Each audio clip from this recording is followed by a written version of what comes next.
via dit gedeelte kan je dus zowel de e-bike gebruiken, gewone fiets, de elektrische step.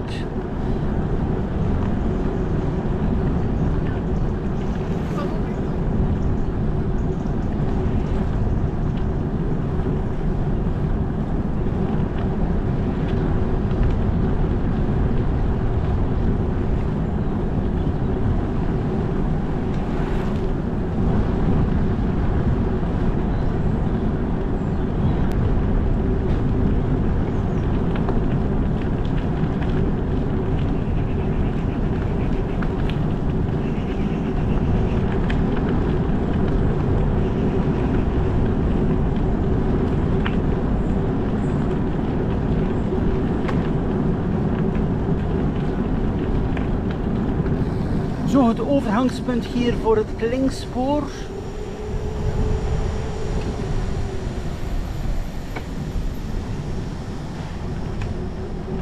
Ik nader de grens. Ja, en opnieuw toch de opmerking van vele fietsers. Als je niet met je mountainbike bent of een aangepaste fiets, is het bijzonder lastig om door dat bos te fietsen. En er is dus een verlenging nodig van dit fietspad hier, een betonnen fietspad, die ook aanwezig moet zijn feitelijk op het gedeelte van Nederland.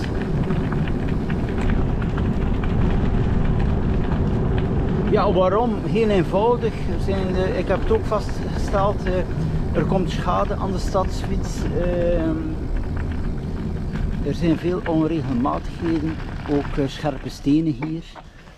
Het is echt noodzakelijk dat er hier een verlenging komt van dat fietspad.